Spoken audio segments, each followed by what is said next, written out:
Baik, halo semua. Sekarang kita akan membahas mengenai materi yang berbeda, yaitu programming control. Jadi di sini yang akan kita bahas adalah statement mengenai if, else, else if. Lalu ada lagi yang dinamakan for, while, dan juga nested loop. Ini untuk proses looping. Lalu ada pass, break, dan juga continue. Yang pertama adalah if, else, if statement. Ini adalah contoh dasar blok diagram untuk perangkat lunak. Misalkan Anda memiliki statement ya, if answer seperti itu, lalu hasilnya apa? Close program. Tapi kalau misalkan answer-nya false, dia akan mengeksekusi yang di bawahnya, yaitu bagian else. Misalkan di else-nya adalah continue. Nah, kalau continue itu artinya adalah dia akan melanjutkan program tersebut. Jika kita lihat dari diagram alirnya untuk condition seperti ini, jika kondisinya adalah true, dia akan mengeksekusi statement yang di sini. Namun jika itu false, dia akan ke arah bawah sini, ya. Jadi ke bagian else-nya. Oke. Ini contohnya. Misalkan apa yang Anda dapatkan dari sini, misal kita punya variabel x sama dengan true. Jika x titik 2, ya, ini kita belum ubah ke dalam bentuk variabel, lalu di bawahnya print executing if. Ya, kalau misalkan else, dia akan mengeksekuting yang lainnya. Setelah itu baru baris yang paling bawah. Nah, di sini variable x true, dia akan masuk ke bagian if di sini. Nah, sehingga jika ini hasilnya adalah benar, dia akan eksekusi yang bagian if. Nah, sehingga hasilnya akan seperti ini jika Anda menjalankannya di Jupyter Notebook atau di Python Code. Nah, lalu ini kenapa tetap muncul? Nah, ini tetap muncul karena jika kita melihat identasinya, if, else, dan print mereka sejajar. Artinya, ketika sudah selesai mengeksekusi yang statement tersebut, baris selanjutnya yang dieksekusi adalah print. Ya, print regardless of the outcome, yaitu print yang paling bawah ini.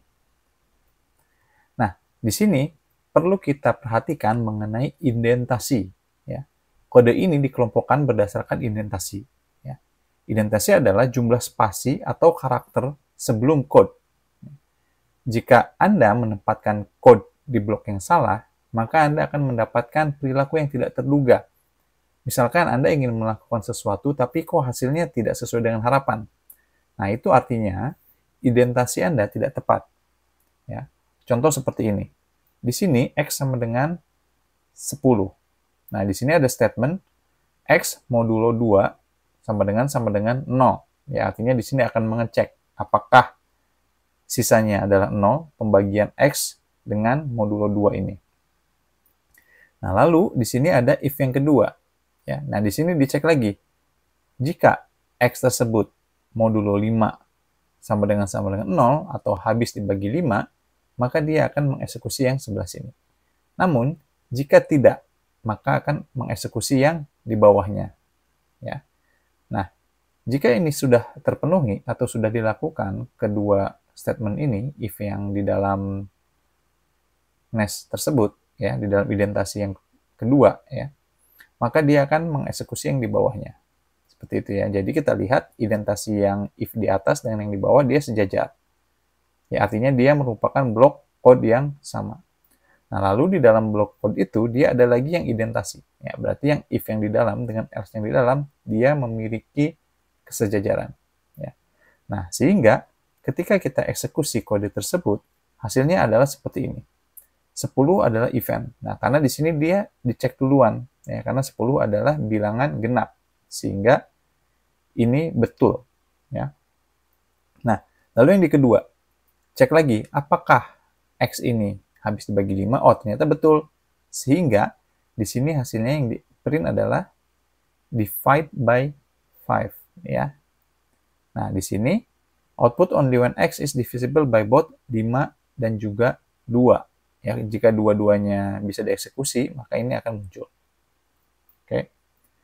Nah, lalu selanjutnya jika misalkan ya Anda memberikan angka yang lain, misalkan 9, maka dia tidak dibagi 2, ya, tidak habis dibagi 2. Sehingga ketika dicek di sini, hasilnya akan salah. Artinya, dia akan langsung ke bagian bawah. Karena bilangannya apa? Karena dia bilangannya adalah ganjil. Oke? Nah, lalu setelah itu semua terpenuhi, yang bagian bawahnya akan tereksekusi. Ya, karena di sini nggak ada indentasi, sehingga dia sama dengan yang di atasnya, atau sejajar. Nah, lalu kita pun bisa mengextend if-else block tersebut. Ya, jika misalkan kondisinya tidak hanya 2, tapi ada beberapa. Misalkan, jika kondisi 1 adalah betul, ya, jika kondisi 2 adalah betul, ya, kalau misalkan salah, berarti dia akan masuk yang else. Sehingga gabungan else if ini bisa beberapa, ya, tergantung dari algoritma yang Anda kembangkan. Nah, jika kita melihat dari diagram alirnya, kita lihat tes ekspresi pertama seperti apa. Jika true, maka dia akan mengeksekusi yang ekspresi pertama ini. Jika salah, dia akan mengecek di ekspresi kedua. Jika salah, dia akan mengecek lagi ke yang ketiga. Ya, jika true, dia akan eksekusi yang bagian ini. Jika semuanya salah, maka dia akan mengeksekusi yang ini. Contoh, di sini adalah variabel sama dengan Z. Ya, jika misalkan variabelnya sama dengan A, gitu ya, maka dia adalah vokal. Ya, di sini kita untuk huruf vokal dan juga huruf konsonan. Ya, ini A, E, I, O, U. Nah, jika misalkan bukan merupakan huruf vokal, dia akan langsung masuk ke yang bawah ini, yaitu else. Ya, dia adalah konsonan.